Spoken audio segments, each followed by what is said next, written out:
Hello प्यारे बच्चों, आज हम फिर तैयार है वेक्टर के एक नए वीडियो के साथ में। Part number 5। लास्ट वीडियो तक जो हमने डिस्कस किया एक बार उसको ब्रीफ कर देता हूँ। लास्ट वीडियो में हमने डिस्कस किया था एडिशन ऑफ टू वेक्टर्स, मतलब दो सदिशों को जोड़ने वाली बात हमने सीखी थी। तो हमने कहा था कि फर्स्ट वेक्टर के हेड पर सेकंड वेक्टर का टेल चिपका दिया जाए, मतलब पहले सदिश के सिर पर दूसरे सदिश की पूंछ को रख दो, फिर पहले वेक्टर की टेल से सेकंड वेक्टर के हेड तक चले जाओ, पहले वाले की पूंछ से और दूसरे वाले के सिर तक चले जाओ, हमको रिजल्टेंट वेक्टर मिल जाएगा। तो ये एडिशन ऑफ टू वेक्टर का बेसिक मेथड है। उसमें फिर हमने रिजल्टेंट वेक्टर का मैग्नीट्यूड कैलकुलेट किया था, परिणामी सदिश का परिमाण। तो जो रिजल्ट्स आए थे एक बार उन रिजल्ट्स को वापस से हम नोट कर लेते हैं। ऐसे तो कुछ हमने दो वेक्टर लिए थे, ए वेक्टर, बी वेक्टर, और ये हमने रिजल्ट बनाया आर वेक्टर। तो हमको रिजल्टेंट वेक्टर का मैग्नीट्यूड मिला a square plus B square plus 2ab cos theta under the root, ये मिला था। जहां पर हमने ए और बी के बीच में ये वाला एंगल थीटा लिया, ए और आर के बीच का एंगल अगर हम फाई मान करके चलें तो बच्चों हमको tan फाई के लिए एक एक्सप्रेशन मिला था बी साइन थीटा अपॉन में ए प्लस बी कॉस थीटा। इसमें कहीं भी कोई भी कंफ्यूजन अगर हो तो आप पिछले वीडियो का रेफरेंस ले लेना, उसमें पूरा एक्सप्लेन किया हुआ है कि रिजल्टेंट वेक्टर का मैग्नीट्यूड मतलब परिणामी सदिश का परिमाण और उसके डायरेक्शन को डिसाइड करने के लिए tan फाई की वैल्यू निकाली गई थी। ठीक है, अब इससे आगे की बात हम डिस्कस करते हैं कि रिजल्टेंट वेक्टर का हमने मैग्नीट्यूड लिख लिया, उसका परिमाण हमने लिख लिया, उसके डायरेक्शन के लिए मतलब फाई को कैलकुलेट करने के लिए भी हमने एक्सप्रेशन बना लिया। कुछ इंपॉर्टेंट सर्टेन केसेस हैं जो रिजल्टेंट वेक्टर से रिलेटेड जनरली हमारे क्वेश्चंस में बनते हैं। जैसे फर्स्ट केस में लेकर के चलता हूं कि अगर ए वेक्टर और बी वेक्टर दोनों सेम डायरेक्शन में है, ए और बी अगर समान दिशा में होंगे तो थीटा की वैल्यू कितनी हो जाएगी? 0 डिग्री। थीटा की वैल्यू अगर 0 डिग्री है तो रिजल्टेंट वेक्टर का मैग्नीट्यूड मतलब परिणामी का परिमाण कितना आएगा और फाई की वैल्यू कितनी आएगी अपन को कैलकुलेट करना है। अच्छा, दो तरीके से अपन चीज को यहां पर कंफर्म करेंगे। थीटा इक्वल टू 0 डिग्री पर एक तो मैं मैग्नीट्यूड कैलकुलेट करूंगा एक्सप्रेशन से, दूसरा मैं वेक्टर्स को ड्रॉ करके भी वहां से भी एक बार चेक करके देखूंगा कि रिजल्टेंट वेक्टर का मैग्नीट्यूड कितना निकल करके आता है। ठीक है, पहले एक्सप्रेशन से अगर हम बात करें तो हम कहेंगे R equals to A square plus B square plus 2ab cos 0 degree under the root. तो हमको मिला R equals to root A square plus B square plus 2ab cos 0 की वैल्यू 1 हो गई। ये बन गया बेटा a प्लस बी का होल स्क्वायर और पूरा आ गया रूट में, तो स्क्वायर और रूट कैंसिल हो गए, तो हमको r equals to A plus B मिला। ठीक, ये जो केसेस है इन केसेस को थोड़ा सा ध्यान से देखते हुए चलना, क्योंकि मैं यहाँ पर 3 इंपॉर्टेंट केसेस आपसे डिस्कस करूंगा।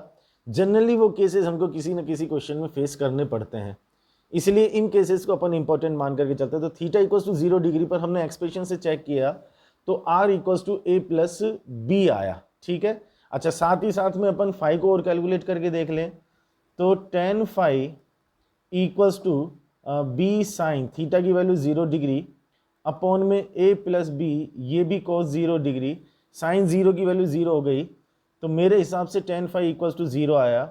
तो phi equals to 0 degree, tan phi equals to 0। अब वो 0 डिग्री से 180 डिग्री तक की टेबल अपन को याद होनी चाहिए। तो tan फाई इक्वल्स टू 0 तो फाई इक्वल्स टू 0 डिग्री आया। वेक्टर्स को ड्रॉ करके अगर हम इस चीज को देखना चाहें तो, वेक्टर बना करके अगर हम इस चीज को क्लियर करना चाहें तो कॉन्सेप्ट बहुत अच्छी तरीके से क्लियर हो जाएगा। अगर हम वेक्टर्स को भी ड्रॉ कर ले तो थीटा को 0 डिग्री लेना है, इसका मतलब बेटा ए वेक्टर और बी वेक्टर को सेम डायरेक्शन में दिखा देते हैं। ध्यान से देखते हुए चलना, ये हमने ए वेक्टर लिया, ठीक है, और बी वेक्टर भी इसी डायरेक्शन में है, तो हमने ए वेक्टर में इस तरह से बी वेक्टर को ऐड किया। भाई ऐड करने के लिए वही हमारी बेसिक मेथोडोलॉजी है कि फर्स्ट वेक्टर के हेड पर सेकंड वेक्टर का टेल चिपकाना है। तो हमने ए के हेड पर बी का टेल चिपकाया। अब ए के टेल से और बी के हेड तक चले जाएंगे, ए के टेल से बी के हेड तक जाएंगे, तो ये जो हमारा वेक्टर बनेगा शायद यही हमारा रिजल्टेंट वेक्टर होगा। अब ये जो वेक्टर्स हमने ड्रॉ किए हैं, यहां से आप चेक करो कि रिजल्टेंट का मैग्नीट्यूड मतलब परिणामी का परिमाण कितना निकल करके आ रहा है। पहले वाले वेक्टर का मैग्नीट्यूड कितना है, इसके मैग्नीट्यूड की अगर हम बात करें तो इसका मैग्नीट्यूड a है, इसका मैग्नीट्यूड b है। तो आर का मैग्नीट्यूड कितना आएगा, क्या ए प्लस बी आएगा, से यस और नो। तो हमको क्या मिलेगा, R equals to A plus B. Clear, ये वेक्टर डायग्राम देख करके अपन को पता लग रहा है। तो थीटा की वैल्यू 0 डिग्री होने पर R equals to A plus B, ये वाली चीज हमारी आ गई जो हमने यहाँ एक्सप्रेशन से निकाला था। साथ ही साथ ये चेक करो कि आर और ए के बीच में एंगल कितना, यहाँ वेक्टर डायग्राम से चेक करो इस चीज को, आर और ए के बीच में एंगल कितना, ए और आर क्या सेम डायरेक्शन में, सेम डायरेक्शन में है तो क्या फाई की वैल्यू 0 होनी चाहिए, क्योंकि हमने ए और आर के बीच का जो एंगल है उसी को फाई लिया था। जब दोनों सेम डायरेक्शन में है तो फाई की वैल्यू 0, तो फाई की वैल्यू 0। तो हमको डायग्राम से भी वो चीज मिल गई, एक्सप्रेशन से भी वो चीज मिल गई। यहां तक की बात हमको क्लियर हुई। अब इसमें जो सेकंड केस है उसमें हम कहते हैं कि ए और बी एक दूसरे के ऑपोजिट डायरेक्शन में है, मतलब विपरीत दिशा में है, मतलब थीटा की वैल्यू 180 डिग्री है। इस केस को थोड़ा सा और ज्यादा ध्यान से हमको देखना पड़ेगा, क्योंकि पहले ही बता देता हूं कि बेटा इस केस में एक्चुअल में 2 केसेस बनेंगे। कैसे बनेंगे, एक बार अपन इस चीज को चेक करते हैं। ठीक है, सेकंड केस की अपन बात करते हैं। सेकंड केस में हम थीटा को 180 डिग्री लेकर के चल रहे हैं। तो सेकंड केस लिया हमने, सेकंड केस में थीटा इक्वल्स टू 180 डिग्री, मतलब ए वेक्टर और बी वेक्टर एक दूसरे के ऑपोजिट डायरेक्शन में है। ठीक है, एक्सप्रेशन से अगर हम चेक करें तो हम लिखेंगे R equals to A square plus B square plus 2ab और कोस 180 डिग्री। ठीक है, रूट में, तो r equals to A square plus B square, cos 180 की वैल्यू -1 आएगी तो यहाँ पर हम माइनस लगा देंगे, तो -2ab और ये आ गया रूट में। तो आर इक्वल्स टू ये किसका होल स्क्वायर, सही सोचा आपने, a माइनस बी का होल स्क्वायर, इसका रूट लिया, स्क्वायर और रूट कैंसिल हो गए, तो r equals to a minus b आ गया। क्लियर। यहां एक छोटा सा पॉइंट मेरे दिमाग में आया कि sir a square plus B square -2ab का जो होल स्क्वायर वो a माइनस बी का होल स्क्वायर होगा या b माइनस ए का होल स्क्वायर होगा। सोचो अगर मैं यहां से अगला स्टेप ऐसा कुछ बनाऊं कि r equals to b minus a का whole square under the root, तो क्या ये गलत है? मतलब ये जो लिखा हुआ है a square plus B square -2ab, इसको हम जनरल वे में a माइनस बी का होल स्क्वायर बोलेंगे, सही बात है। क्या मैं इसको b माइनस ए का होल स्क्वायर भी कह सकता हूं? क्योंकि b माइनस ए का होल स्क्वायर अगर मैं सॉल्व करूंगा तो मुझे b स्क्वायर प्लस ए स्क्वायर -2ab अब 2ba ये मिलेगा। अब ये और ये एक ही बात तो है बेटा, दोनों चीजों में कोई डिफरेंस थोड़ी है। तो उल्टा सोच करके देखो कि a माइनस बी का होल स्क्वायर क्या आएगा, ये आएगा, और b माइनस ए का होल स्क्वायर क्या आएगा, वो भी यही आएगा। तो हम इसको a माइनस बी का होल स्क्वायर ही क्यों बोले, हम इसको b माइनस ए का होल स्क्वायर भी तो बोल सकते हैं। तो आपने कहा सर a माइनस बी का होल स्क्वायर, मैंने कहा कि सर b माइनस ए का होल स्क्वायर। जब आपने a माइनस बी का होल स्क्वायर लिया तो r equals to a minus B आया, मैंने b माइनस ए का होल स्क्वायर लिया तो r इक्वल्स टू कितना आ जाएगा, ये स्क्वायर रूट से कैंसिल हो जाएगा, तो b माइनस ए। इसका मतलब यहां अगर हम बहुत ध्यान से देखें तो थीटा इक्वल्स टू 180 डिग्री पर हमको r के लिए 2 पॉसिबल एक्सप्रेशंस मिल रहे हैं, a माइनस बी हो सकता है, b माइनस ए हो सकता है।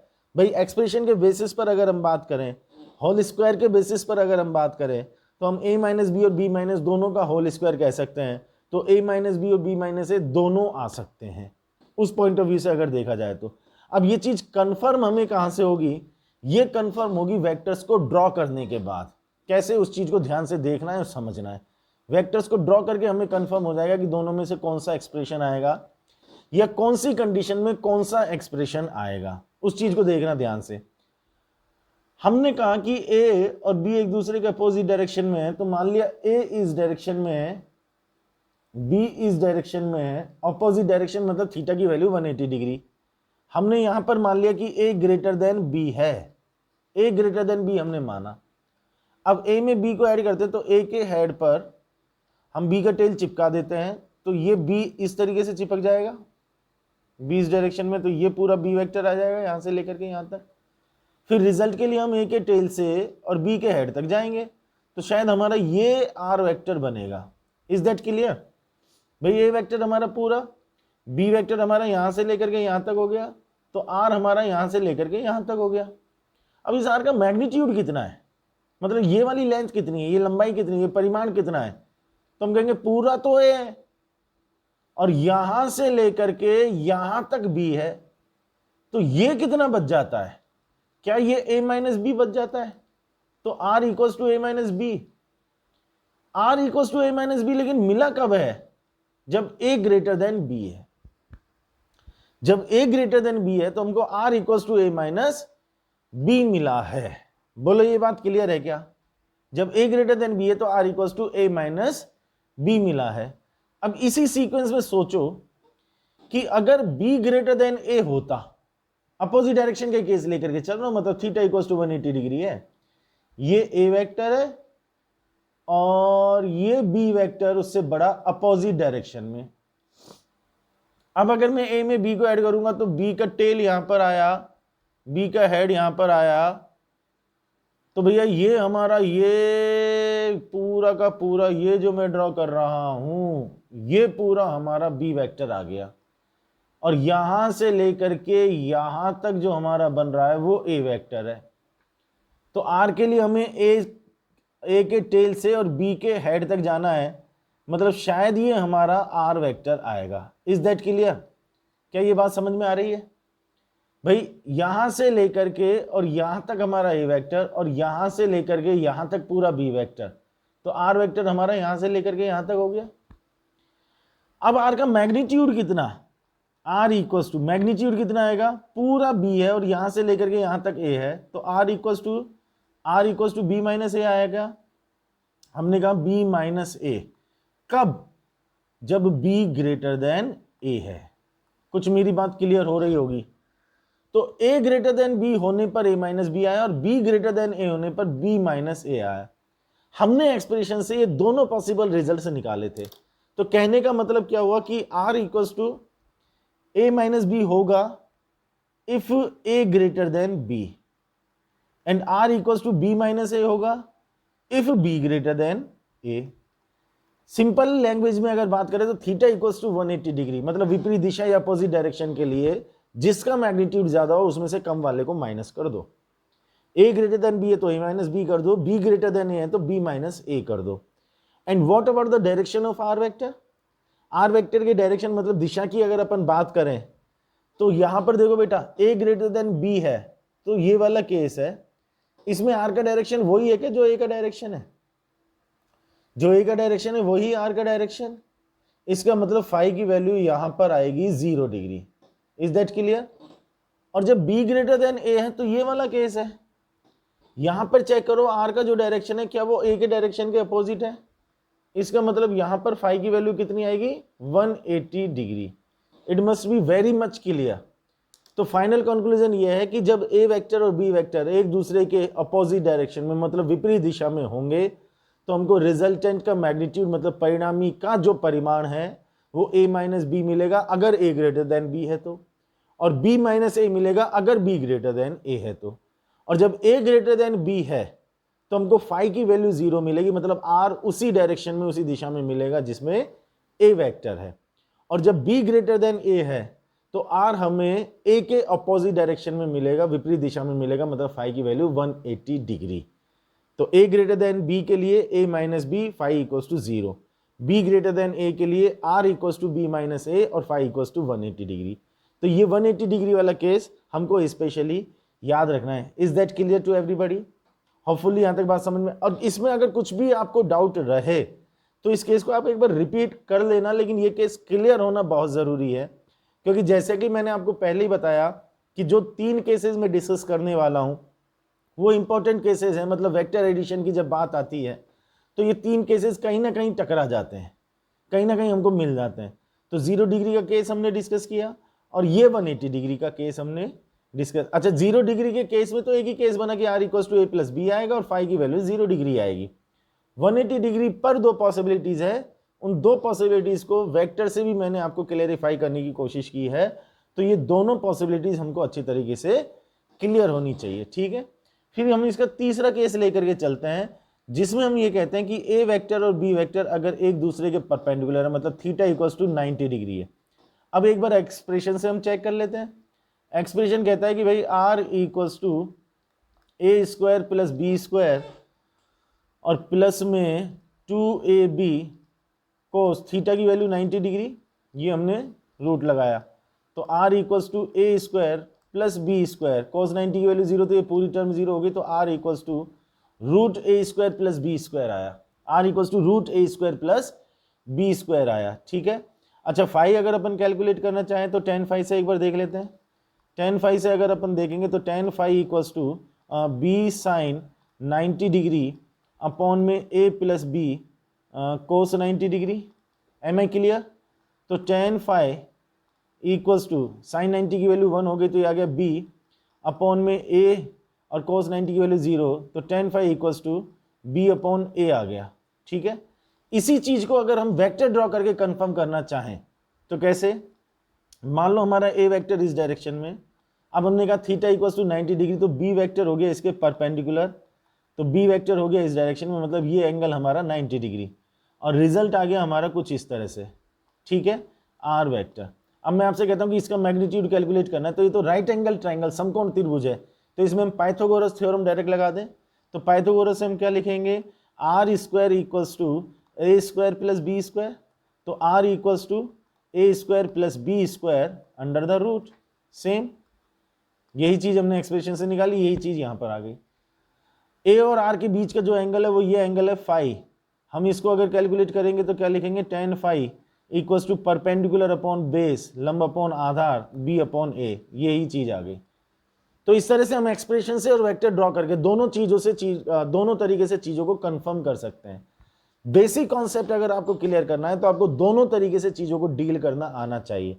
आपको एक्सप्रेशन से रिजल्ट निकालना भी आना चाहिए, और कभी किसी क्वेश्चन को सॉल्व करने के लिए वेक्टर डायग्राम मतलब सदिश बना करके और फिर क्वेश्चन को सॉल्व करने की आवश्यकता हो तो वो चीज भी हमको आनी चाहिए। तो मैंने तीनों केसेस आपको दोनों तरीके से बताए, एक्सप्रेशन से रिजल्ट निकाल करके भी बताया और वेक्टर ड्रॉ करके भी रिजल्ट निकाल करके बताया। दोनों तरीके से हमको हर केस में रिजल्ट उसी तरीके के मिल रहे हैं। इसका मतलब कॉन्सेप्चुअली हम क्लियर हैं, कॉन्सेप्चुअली हमको बात समझ में आ गई। तो इन तीनों केसेस के बेटा जो रिजल्ट्स है वो रिजल्ट्स एक बार रिपीट कर रहा हूं, उनको अच्छे तरीके से आप अपने माइंड में सेट कर लीजिएगा। इंपॉर्टेंट रिजल्ट्स हैं। थीटा इक्वल्स टू 0 डिग्री मतलब सेम डायरेक्शन की अगर हम बात करेंगे तो r equals to a plus b आएगा।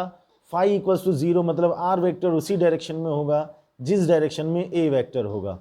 सेकंड केस हमने थीटा इक्वल्स टू 180 डिग्री मतलब अपोजिट डायरेक्शन का लिया, तो हमको a माइनस बी और b माइनस ए दोनों मिल सकता है। a ग्रेटर देन b होगा तो a माइनस बी लिख देंगे, b ग्रेटर देन a होगा तो b माइनस ए लिख देंगे। a ग्रेटर देन b होगा तो फाई की वैल्यू 0 आ जाएगी, b ग्रेटर देन a होगा तो फाई की वैल्यू 180 डिग्री आ जाएगी। क्लियर? थर्ड हमने अभी लिया है थीटा इक्वल्स टू 90 डिग्री, तो r equals to root A square plus B square, tan phi equals to b upon a. ये हमारे फाइनल रिजल्ट से निकल करके आए। बोलो यहाँ तक की बात क्लियर हो गई होगी सारे बच्चों को? उम्मीद करके चलता हूँ। कोई प्रॉब्लम, फिर कह रहा हूँ, कोई प्रॉब्लम इन तीन केसेस में हो वीडियो को रिवाइंड करना, रिपीट करके देखना, जिससे जो भी डाउट है वो क्लियर हो जाए। ये जब क्लियर हो जाए तभी आप आगे की चीज़ों को चेक करना, ठीक?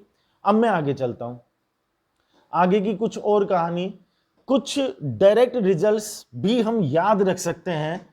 कभी कभी सिचुएशंस उनकी भी बन जाती है। पहले मैं उन रिजल्ट्स को आपको समझा दूंगा, फिर उनको याद रखने का तरीका भी बता दूंगा। कंपटीशन के पॉइंट ऑफ व्यू से वो हमारे लिए यूजफुल होते हैं, मतलब टाइम सेविंग चीजें हैं, वो हमारी कैलकुलेशन का टाइम उनसे बच सकता है। पहले वो कुछ इंपॉर्टेंट रिजल्ट्स क्या है वो समझ ले बेटा एक बार।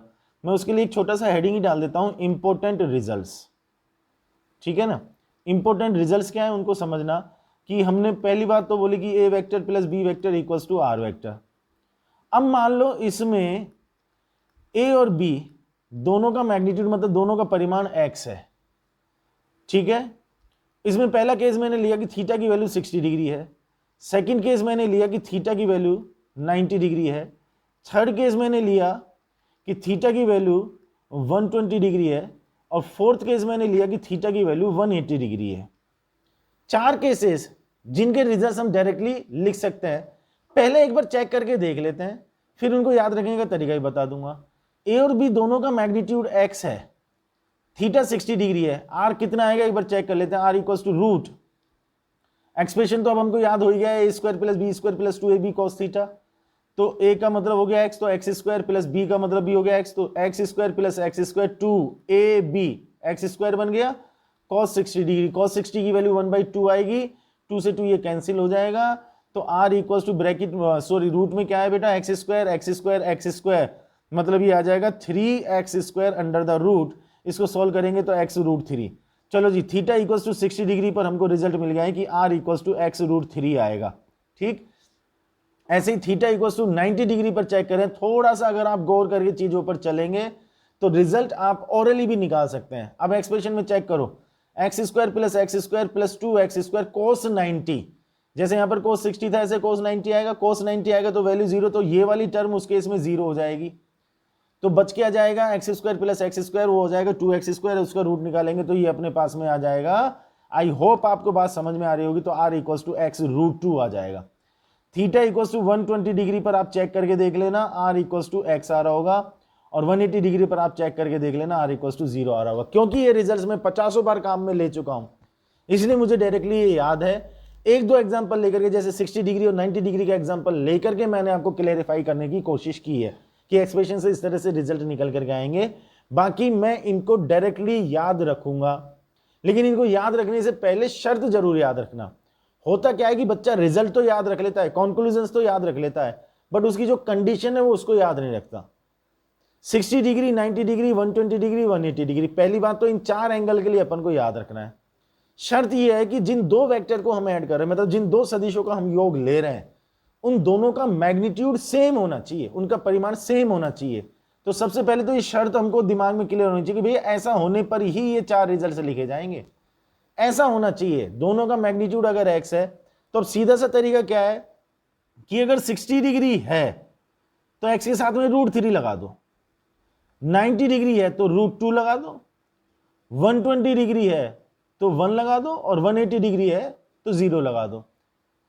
और सिंपल तरीका बताऊं इसको याद रखने का, ये लो x के साथ में रूट में 1, और यहां पर इसको ऐसे लिख लो x के साथ में रूट 0।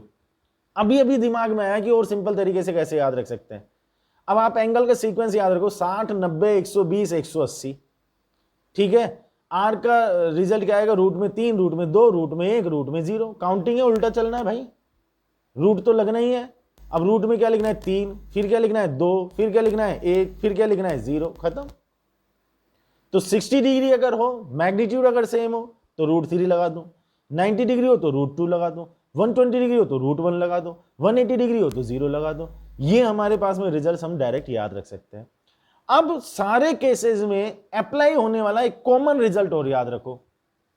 शर्त यही है कि अगर दोनों का मैग्नीट्यूड इक्वल है, तो अगर हम चेक करके देखेंगे तो हम ये कह सकते हैं कि भाई ए वेक्टर इधर है, बी वेक्टर इधर है। मैं लॉ ऑफ पैरेललोग्राम अगर काम में लूं, समांतर चतुर्भुज का नियम भूले तो नहीं हो, ये अगर ए का मैग्नीट्यूड x और बी का मैग्नीट्यूड भी x और दोनों के बीच में एंगल थीटा, तो दोनों का मैग्नीट्यूड बेटा इक्वल होने पर जो उनका रिजल्ट होगा वो ऐसे जाएगा ना। हाँ, तो इसमें कौन सी खास बात है सर, बिल्कुल बीच में होगा, मतलब ये एंगल θ/2 और ये एंगल θ/2। इसका मतलब अगर ऐड होने वाले दोनों वेक्टर का मैग्नीट्यूड सेम है, दोनों सदिशों का परिमाण अगर समान है, तो जो उनका रिजल्टेंट वेक्टर या परिणामी सदिश होगा वो उनके बीच के एंगल को इक्वली बाइसेक्ट करता हुआ जाएगा, मतलब बिल्कुल बीच में से पास होगा।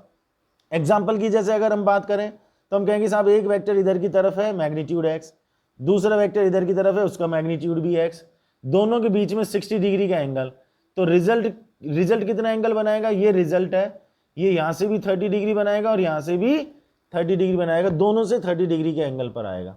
ठीक, अगर मैं आपसे कहूं कि ये वेक्टर और ये वेक्टर दोनों का मैग्नीट्यूड सेम है, ये एंगल मान लो 45 डिग्री है, तो ये एंगल कितना कितना आएंगे 45 के आधे आधे। मैं आपसे कहता हूं कि एक वेक्टर इधर है एक वेक्टर इधर है, दोनों के बीच का एंगल 30 डिग्री है, दोनों का मैग्नीट्यूड सेम है, तो एंगल कितना कितना आएगा, दोनों 15-15 डिग्री का एंगल। तो अगर दोनों का मैग्नीट्यूड इक्वल है तो शर्त है ये, अगर दोनों का मैग्नीट्यूड, दोनों का परिमाण अगर सेम है, तो फिर जो रिजल्टेंट वेक्टर या परिणामी सदिश होगा वो उन दोनों के बिल्कुल बीच में से पास होकर के जाएगा। मान लो दोनों का मैग्नीट्यूड x है और दोनों के बीच में एंगल 90 डिग्री है, तो जो रिजल्ट होगा वो दोनों से 45 डिग्री के एंगल पर आएगा। 120 डिग्री का एंगल है तो रिजल्ट दोनों से 60 डिग्री के एंगल पर आएगा। बोलो बात क्लियर है क्या, 100% तरीके से बात समझ में आ रही है। तो ये कुछ इंपॉर्टेंट रिजल्ट्स हैं जो जेईई या नीट के कंपटीशन पॉइंट ऑफ व्यू से हम डायरेक्ट अगर याद रखेंगे तो बहुत सारा टाइम हमारा बच सकता है कैलकुलेशन करने का।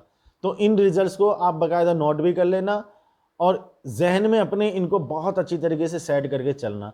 रिपीट कर देता हूं, दोनों वेक्टर जो ऐड होने उनका मैग्नीट्यूड सेम होना चाहिए।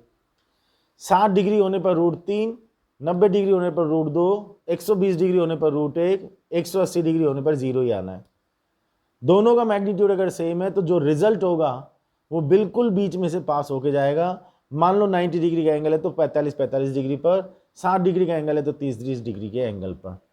इस तरीके से ये पूरी कहानी चलेगी। बोलो यहां तक की कहानी क्लियर हो गई सारे बच्चों को? ठीक। अब अपन इसमें थोड़ा सा और आगे बढ़ते हैं। जैसे अभी तक बहुत सारे बच्चों के दिमाग में सवाल आ भी चुका होगा कि सर आप दो वेक्टर के एडिशन की बात कर रहे हो इतने टाइम से कि दो वेक्टर को कैसे जोड़ा जाएगा। जोड़ा तो दो से ज्यादा वेक्टर को भी जा सकता होगा सर, सही बात है। जैसे संख्याओं को जोड़ने की बात करें, नंबर्स को ऐड करने की बात करें तो दो ही नंबर ऐड थोड़ी कर सकते हैं, आप कितने ही नंबर ऐड कर सकते हैं। तो ऐसे सर वेक्टर में भी होना चाहिए, मतलब दो से ज्यादा वेक्टर्स को अगर ऐड करना हो तो उसका तरीका क्या है? उसका तरीका कोई अलग नहीं है, कोई स्पेशल नहीं है। कितने भी वेक्टर्स को ऐड करना हो, कितने भी सदिशों को जोड़ना हो, बेसिक मेथड वही है कि अल्टीमेटली आपको दो वेक्टर्स को ही जोड़ना होगा। ठीक है, बहुत एक सिंपल सा एग्जांपल मैं लेकर के चलता हूं कि अगर मैं आपसे कहूं कि ये तीन नंबर ऐड करने हैं, 3 + 5 है ना +7, इन तीनों को ऐड करना है तो रिजल्ट क्या आया? रिजल्ट क्या आया? 15 आया कि नहीं आया? आया। अब चेक करके देखना, मेरे हिसाब से हम जितने भी लोग हैं, मैं भी इसका टोटल 15 लिख रहा हूं, आपने भी इसका टोटल 15 निकाला, शायद हम सब लोगों ने एक ही तरीके से कैलकुलेशन की होगी। हमने क्या किया होगा बेटा? सबने शायद ऐसे किया होगा 3 और 5 8, मतलब इन दोनों का टोटल 8 हो गया, 8 में 7 को ऐड करेंगे तो 15 आ जाएगा। शायद हमने यही किया होगा सब लोगों ने। बस यही तरीका हमको वेक्टर एडिशन में भी काम में लेना है। तो जैसे हमने नंबर को ऐड करने में क्या किया कि पहले दो को ऐड किया, फिर जो रिजल्ट आया उसमें तीसरे को ऐड करो। मान लो चौथा नंबर और होता तो दो का रिजल्ट निकाला, उसमें तीसरे को ऐड किया, फिर रिजल्ट निकाला, उसमें चौथे को ऐड किया। यही सीक्वेंस हम आगे से आगे कंटिन्यू करेंगे तो फाइनल रिजल्ट हमारे पास आ जाएगा। वही कहानी दो से ज्यादा वेक्टर्स को ऐड करने में है। कैसे? मान लो मैंने आपसे कहा कि a vector plus b vector plus c vector equals to इनका रिजल्ट आर वेक्टर, मान लो, और ये तीन वेक्टर दिए हुए तो हम आर वेक्टर कैसे निकालेंगे? अब रैंडमली अपन कुछ भी डायरेक्शन मान करके चलें, रैंडमली कुछ भी डायरेक्शन मान करके चलें कि मान लो ए वेक्टर हमारा इधर है, कहीं ऐसे मान लो कि बी वेक्टर हमारा इधर है, और रैंडमली ऐसा मान लो कि सी वेक्टर हमारा इधर है। अब हमको a vector plus b vector plus c vector करना है। ठीक है जी, तो तरीका क्या है? पहले दो वेक्टर्स को ऐड करो। कौन से दो वेक्टर्स को? इन दो वेक्टर्स को ऐड करो। तो हमने ए वेक्टर लिया, ए वेक्टर के हेड पर ये हमने बी वेक्टर का टेल चिपकाया, सही चिपकाया भाई। अब इनका रिजल्ट निकाला, इनका रिजल्ट क्या आया? A vector plus b vector, r नहीं आया, आर तो सबका फाइनल रिजल्ट है भाई यहां पर। तो हमने ए वेक्टर और बी वेक्टर का रिजल्ट निकाला। अब जैसे हमने यहां पर नंबर को ऐड करने में सीखा था कि भाई दो का रिजल्ट निकालो, उसमें तीसरे को ऐड करो। हमने ए और बी का ये रिजल्ट निकाल लिया, इस रिजल्ट में तीसरे को ऐड कर लो। इसका मतलब इस रिजल्ट में किसको ऐड कर लो? सी को। तो देखो फर्स्ट वेक्टर ये हो गया, अब सेकंड वेक्टर ये हो गया। तो हम इस वेक्टर में मतलब ए प्लस बी का जो ये वेक्टर है इसमें सी को ऐड करेंगे, तो इस वेक्टर के हेड पर क्या हमें सी का टेल रखना चाहिए बेटा? आप अगर बहुत ध्यान से देख रहे हो तो क्या हम तीनों वेक्टर को एक साथ ऐड कर रहे हैं? हमने पहले दो वेक्टर को ऐड करके रिजल्ट निकाला, फिर उस रिजल्ट में तीसरे वेक्टर सी को ऐड कर रहे हैं। अब पहले वेक्टर के टेल से मतलब ए वेक्टर प्लस बी वेक्टर के टेल से सी वेक्टर के हेड तक चले जाएंगे भाई। ये हमारा फाइनल रिजल्ट आ जाएगा आर वेक्टर। बोलो मेरी बात समझ में आई या नहीं आई? 100% तरीके से। और थोड़ा सा इसको बढ़ा लेते हैं अपन, और थोड़ा सा इस एग्जांपल को बड़ा कर देते हैं कि मान लो हमने चार वेक्टर ले लिए। ठीक है, चार वेक्टर हमने ले लिए कि a vector plus b vector plus c vector plus d vector equals to r vector. चलो जी, हमने मान लिया कि ए वेक्टर इधर है, बी वेक्टर इधर कहीं है, सी वेक्टर इधर कहीं है, डी वेक्टर इधर कहीं है। ये हो गया हमारा ए वेक्टर, ये हो गया बी वेक्टर। रैंडमली कुछ भी मान ले, सी वेक्टर और डी वेक्टर, ठीक है। अब इन चारों वेक्टर्स को ऐड करते हैं भाई, देखते हैं क्या कहानी बनेगी।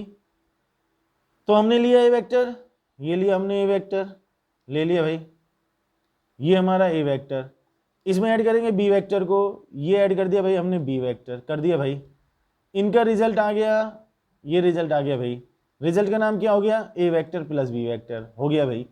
अब इस रिजल्ट में किसको ऐड करना है भाई, सी वेक्टर को इसमें ऐड करना है, इस रिजल्ट में सी वेक्टर को ऐड करना है, इस रिजल्ट में सी वेक्टर को ऐड कर दिया, ये सी वेक्टर इस रिजल्ट में ऐड कर दिया, इनका रिजल्ट क्या आ गया भाई, ये आ गया, इस रिजल्ट का नाम क्या हो गया, a vector plus b vector plus c vector. अब जो रिजल्ट आया उसमें क्या ऐड करना है भाई, अब जो रिजल्ट आया उसमें क्या ऐड करेंगे, डी वेक्टर, तो ये हमने इसमें डी वेक्टर ऐड कर दिया भाई, मतलब इसके हेड पर डी वेक्टर का टेल लगा दिया। अब हमें क्या करना है कि इस पहले वाले के टेल से डी के हेड तक जाना है, तो क्या हमारा ये रिजल्ट आ गया भाई, ये आ गया हमारा रिजल्टेंट वेक्टर आर, ठीक है। अब अगर आप ध्यान से देखो तो ये बीच में जो ये वेक्टर्स हैं अंदर, इन वेक्टर्स को तो मैं एक बार हटा सकता हूं, क्योंकि ये तो हमने बीच बीच में रिजल्ट से निकाले ना। फाइनल कहानी अगर हम देखें तो फाइनल कहानी हमारी क्या बन गई, फाइनल कहानी हमारी ये बन गई सर, ये वेक्टर हो गया, ये रिजल्टेंट वेक्टर हो गया, है ना भाई, एक वेक्टर ये हो गया भाई, एक ये हो गया। बोलो, यहां से हमारा बन जाता है, इस शेप को देख करके हम कह सकते हैं लॉ ऑफ पॉलीगन।